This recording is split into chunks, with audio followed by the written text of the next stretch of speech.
对，对，没错。So usually I will bring around a little, alcohol bottle. This says rubbing alcohol is 75%. Everyday life is looking a little different in Taiwan as the country takes precautions against the coronavirus. Taiwan is pretty open. Everything is operating normally. I think other than the fact that people are going out less, all the shops are open. Against all odds, Taiwan is one of the only places that never had to take lockdown measures. It's a little bit more empty than usual, but you can see people are still out and about. Anthony is 25 years old and works in manufacturing. Here is what his life looks like. I've been trying to avoid taking public transportations, so I've been driving. But right now it's actually required to wear a mask if you want to go into any department stores. As you can see, everyone is still wearing masks. Anthony normally lives in New York, but he returned to Taiwan in March, just days before the state became the latest coronavirus epicenter. I definitely made the right choice.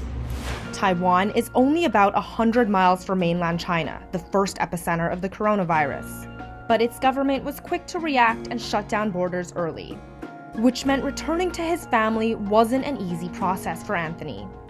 Flights kept getting canceled, and he ended up having to make more transfers. The whole flight was just very intense, and then the mood was quite scary. When I got on a flight to Taiwan, people are in hazard suits and goggles, ski goggles, and people were wearing shower cap. That was my favorite, to make sure they don't get in contact with anything. Personally, I only wear a hat and sunglasses the whole time because I don't have biohazard goggle. Also, I was wearing a mask the whole flight. I also brought a bottle of rubbing alcohol with me that I would spray before I touch any surface on the plane. Also, I sanitized my entire seat. I also bought those Kleenex, but I put alcohol in them, so they're effective against coronavirus. I rubbed down my entire seat before sitting down. I tried to not use the bathroom the whole time because that's one of the biggest way for virus to spread. I know people that actually didn't get up to go to the bathroom for the whole duration of the trip, which is very impressive because the whole flight is almost 14 hours. And people were not drinking or eating the whole flight. The air of caution continued when he finally landed in Taipei. Before the plane landed in Taiwan, each passenger on the plane was required to fill out this COVID-19 declaration form. They will measure temperature at the airport, but you can proceed to get your luggage and also get on the taxi or car to get home. Instead of allowing new arrivals to take public transportation from the airport, Anthony was required to take a government-subsidized taxi for his 2-hour ride home. They will measure your temperature and they will check with you whether you're feeling physically well, and also they will make sure that you're wearing a mask the whole time. Before you get on the car, they will spray you down literally with alcohol to make sure they disinfect you from the airplane. They will spray your luggage, your clothes, everything, and then your phone even, to make sure that they get everything. They will require the driver that's driving you to wear a mask, and then you guys are not able to drink or eat the whole time that you're on the car. After more than 24 hours of travel, Anthony arrived at his parents' house in Taichung, and his 14-day mandatory quarantine began. You will have to have your phone on the whole time, and they will literally track you, and then they will know when you leave your house. Every single day, the head of the district, they will check on you with a phone call every morning, and you will have to check in your temperature and to make sure that you're not feeling ill. I also have to be at a physical distance from my family. Every day, my mom would put my food near my door. They would put it basically by the staircase, and then I will come and pick up my food and I will eat it in my room.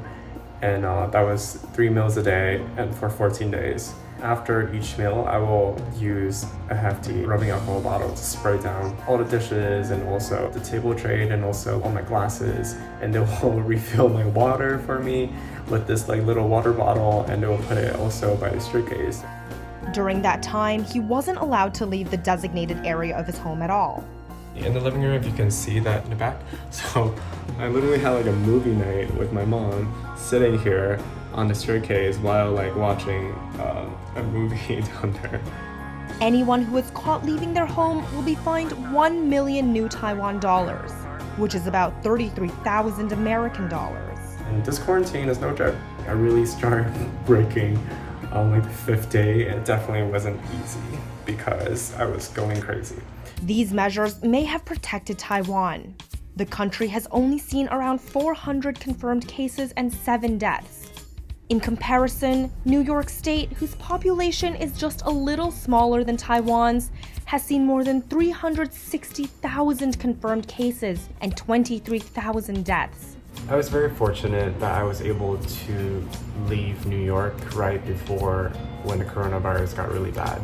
And after 14 days of good health, Anthony was able to rejoin a bustling society. So after the 2-week quarantine, I can pretty much have a very normal life. Which included long wait times for a popular chain restaurant. You know, the wait time for a restaurant is still 45 minutes. This is the famous DTF.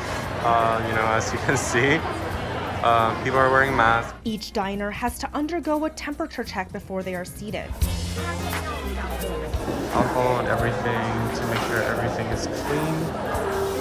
To be extra cautious, Anthony brings around a spray bottle filled with rubbing alcohol to sanitize seats and tables before he sits down. These extra measures mean that Anthony and his family felt safe celebrating his grandfather's 83rd birthday at a restaurant. We have been extra careful with seeing my grandpa because, he's older. At night, he and his friends even get to meet over drinks at a bar. I feel like the reason why Taiwan can contain a virus so well is because people really care about it, and we don't want it to spread. There's also a movement that everyone is participating, and I think is pretty beneficial that everyone is so on board. For InsideEdition.com, I'm Johanna Li.